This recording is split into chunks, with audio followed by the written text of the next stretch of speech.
A pact with the devil, the tragedy of the Guajiro. They say in Gibara, my people, that the sea isn't the only force of nature to fear. Here, where the sun burns and the wind blows harshly, stubbornness is a shield, and faith the only firm ground. Ruperto was the most stubborn man in the entire province of Holguin. A Guajiro who could fight a hurricane with only a stick and thought he could negotiate with the devil himself. And you know what? He did it. Not for gold, not for land, but for the pride of seeing his citrus trees green while everything around him was ash.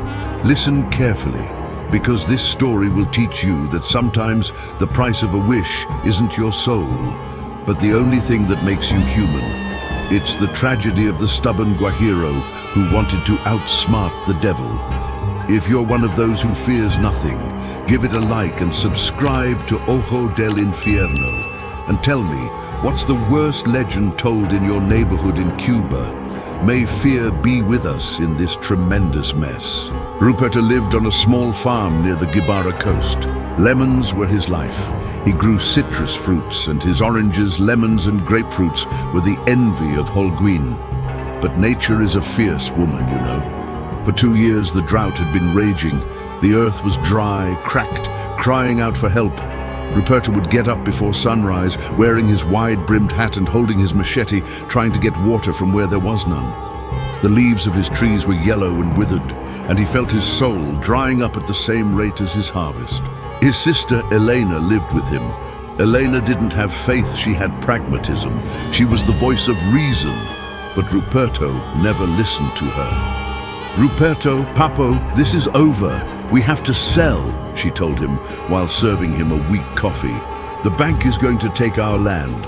With what they give us, we'll buy a little stand in Baines and live comfortably. Ruperto slammed his fist on the table. No way! My old man left me this land, and he left it to his old man. Not a grain of sand is for sale here.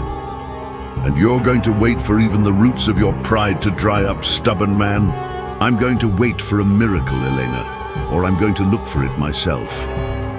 The miracle, as always, came dressed in temptation. Rumors began to spread through the town. Esteban El Lindo, a penniless peasant who owned a shabby farm, suddenly appeared with a fortune. He bought new tractors, paved his road, and even installed a giant fan in his yard. Esteban confessed to his friends at the bar, drunk on rum and fear, that he had made a deal with a lawyer from Havana, Leonel the Elegant. He made me a pact. He told me that the success of my land would be immediate, and he gave me a wish. I asked for water and fertility. Esteban whispered to them, his eyes red with terror. Ruperto listened. He didn't care about the money. He cared about the land. The thought of seeing his perfect lemon trees again burned his head. One afternoon, while Ruperto was trying to revive a lemon tree with a bucket of dirty water, a luxury car pulled up on the embankment. It was so quiet it seemed like a hearse. Lionel got out, dressed in an impeccable white linen suit, which contrasted grotesquely with the dry dust. Don Ruperto, a pleasure. Lionel had the air of a Miami lawyer, polite, but with a crooked smile that didn't reach his eyes. Are you the one in charge of Esteban's business? I'm the facilitator. I came because his sister called me. She's worried about his stubbornness. Ruperto looked at his house. Elena was at the window, her face guilty. Don't worry about the land, Don Ruperto. I don't want to buy it. I saw your pride and I admire it. I just want to offer you gentlemanly treatment. And what's the price, my partner? My soul. Lionel laughed, a dry, rough sound like sandpaper. The soul of a stubborn man like you, with so much pride, would give me indigestion. I offer you a wish. Lionel took out a gold pocket watch. Ask for whatever you want, Don Ruperto. Ask for a miracle. In return, when I call you, you will serve me in a single task without asking anything, without complaining. Ruperto thought of his lemons. He thought of the sun, the wind. He thought of defeat. I want this land, from here to where that palm tree is, to be the most fertile and productive in all of Holguin, regardless of the weather or the hurricane. I want my citrus fruits to be the glory of Cuba. Leonel smiled with satisfaction. Granted, stubborn peasant.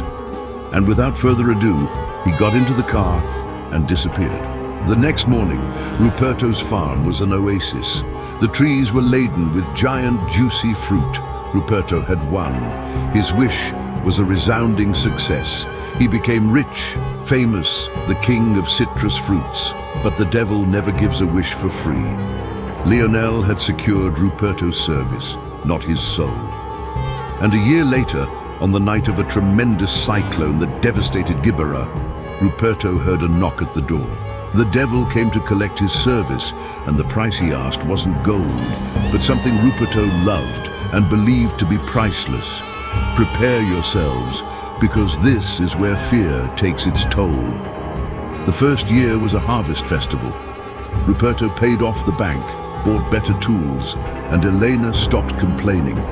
On the outside, Ruperto was a happy peasant. On the inside, he lived with fear clinging to his skin like a sweaty shirt. Every thunderclap, every shadow put him on guard. "When do you think that man will call you, Ruperto?" Elena asked. "Let him call me. I don't care. I do his service and I'm at peace. I've already beaten him, mate. I have my lemons, my land. My pride is healthy." Ruperto thought the service would be something simple. Move a load, sign a document. He didn't understand that the devil didn't ask for favors. He asked for tributes. September arrived, hurricane month. The cyclone struck Gibara with tremendous force. The wind howled like a wounded animal. Ruperto and Elena took refuge in the most solid part of the house, praying simultaneously to the Virgin of Charity and their ancestors. In the middle of the storm, at 3 in the morning, a sharp knock resounded at the door. It wasn't the wind. It was a measured, ceremonial knock. "Leonel!" Elena whispered, her eyes wide with terror. Ruperto stood up. Fear paralyzed him, but stubborn pride forced him to walk. He opened the door. There stood Leonel, soaked but wearing an impeccable white suit.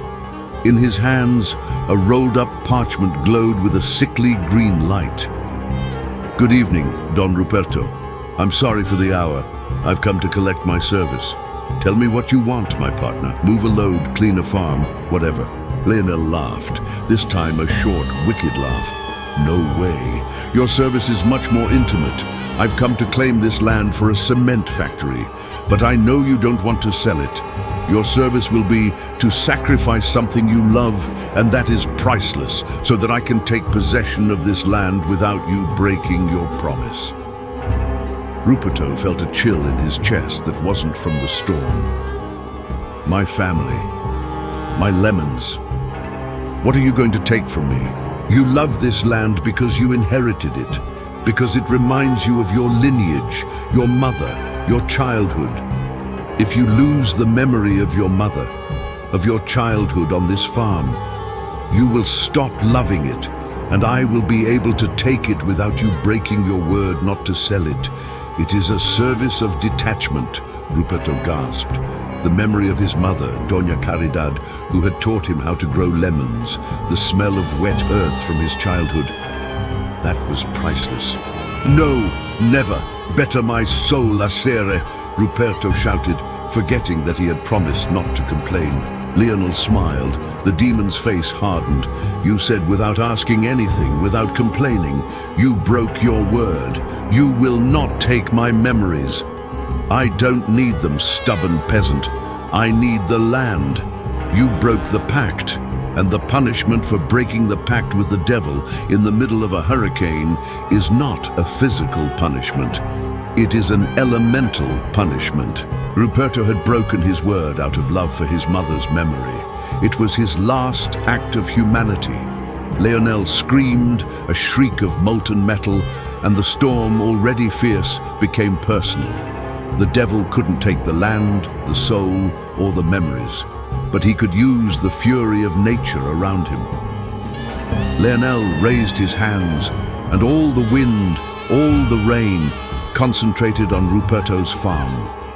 The price of breaking the pact wasn't drought, but a torrential flood coming just for him. Ruperto's fertile land became Holguin's only punishment. The hurricane became surgery. Rain fell everywhere in Gibara, but on Ruperto's farm it was a biblical deluge.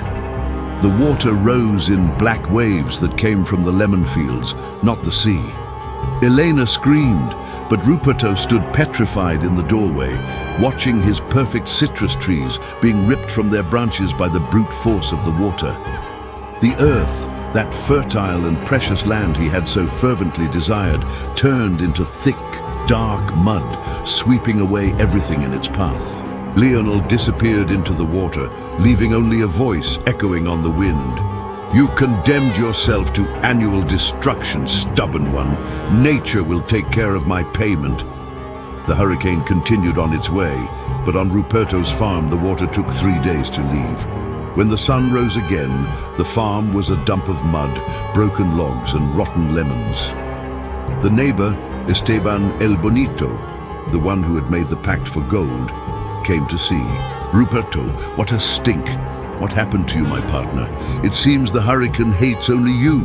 The rest of the province is wet, but healthy." Ruperto sat in the mud, staring into space. His land was ruined, but he hadn't died of drought. He had died of success. The devil had condemned him to have the most fertile land in Holguin, only for nature to take it away from him again and again for breaking his promise. Elena, without rancor, approached her brother. "Ruperto, let's go. The bank is taking our land. There's nothing left to defend." Ruperto, however, had his stubbornness intact. "No, the land is mine, and my parents left it to me. The devil cursed me to destruction, but not defeat." Ruperto clung to the only thing he had left, his stubbornness and his faith in work. In the following months he cleaned the farm, planted again, and the black magic of the pact worked once more. The land became fertile again, the trees grew perfectly, the lemons gigantic. But Ruperto could no longer enjoy it. He had become a slave to his own land. Every September he knew what was coming. Nature would gather, the black water would come just for him. Ruperto was condemned to see his efforts, his life, and his pride destroyed in an eternal cycle, over and over again. The people of Gibara stopped calling Ruperto the stubborn Guajiro and started calling him the citrus madman. Every year it was the same story. Ruperto planted with divine rage, his crops grew with diabolical strength, and he defended them like a toothless lion. He prepared them, he cared for them, but as soon as the month of the cyclone arrived, the atmosphere on the farm became heavy, sinister. The sky turned red and purple only above his trees. Elena, his sister, was the first to give up. She abandoned him. "I can't take it anymore, Ruperto. This is no life. It's a punishment you brought on yourself. You're no longer my brother. You're the guardian of a curse." Ruperto let her go without a word. He no longer felt, he only watched. He had lost love, faith, and hope. All that remained was the obligation to work the land, which, by pact, was the most fertile. Ruperto's terror wasn't the devil, but the routine of disaster. He knew his lemon trees were the most beautiful, and that the destruction would be the most complete. The irony consumed him. He had asked for abundance to overcome the drought, and now abundance condemned him to the flood. Neighbors would come in the weeks before September, not to help, but to watch the spectacle. They would sit on the edge of their farms, smoking and drinking, waiting for Ruperto's flood. "Look at those lemons, dude," one would say. "Yes, but look at them closely. They're already rotten inside. They smell of stagnant water and a broken pact." One year, Ruperto thought he'd be smarter. He hired several peasants from the village to help him harvest the entire crop before the cyclone. They worked day and night, sweating profusely, hauling out crates and crates of perfect lemons and oranges. "You're not going to beat me this time, Lionel," Ruperto shouted to the dark August sky. "The produce leaves here before the punishment." But the devil, is an expert at logistics.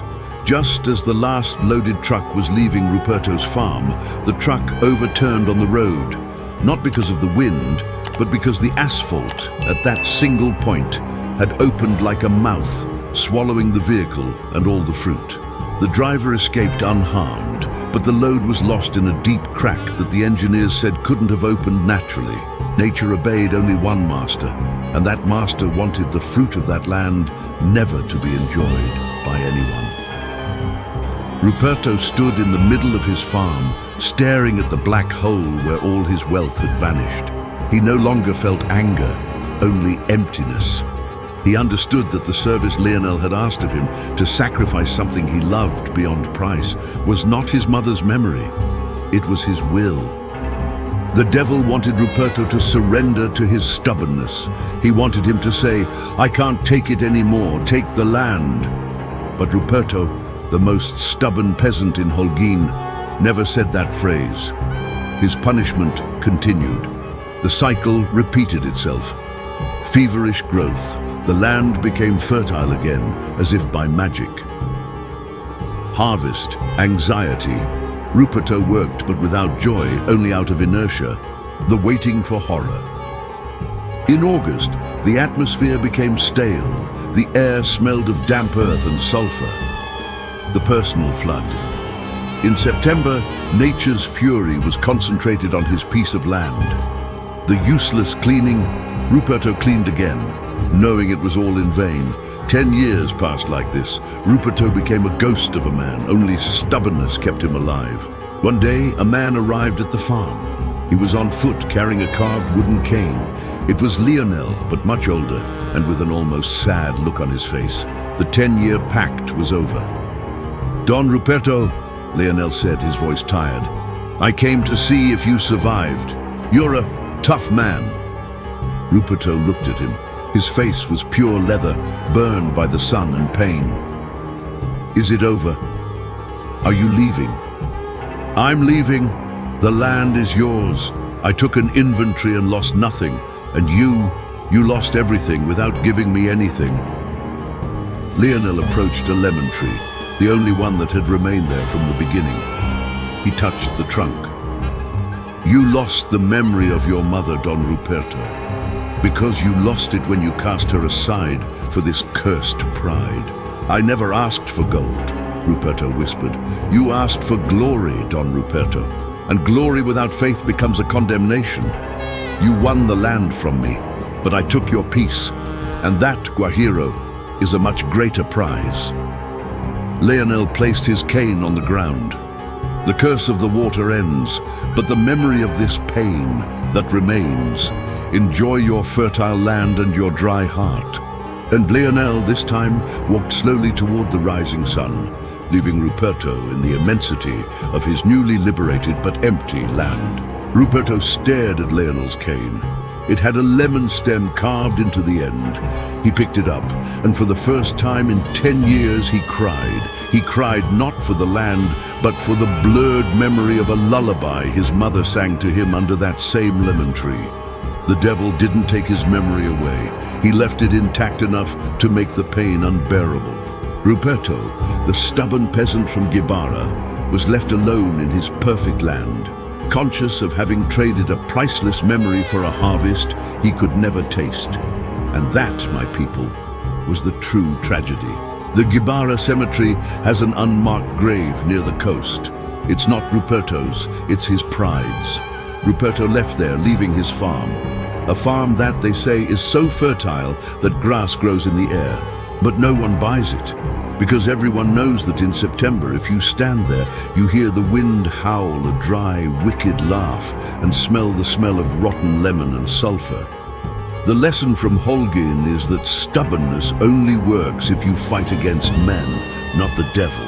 And you, dude, would you trade the memory of your loved one for total success? Where's your limit? Tell me in the comments. We want to read them. If you enjoyed this horror, stay with us. Right here on the screen, the next Cuban horror story that will keep you up at night is waiting for you. Click here and enjoy it without fear. If you can, ha ha ha.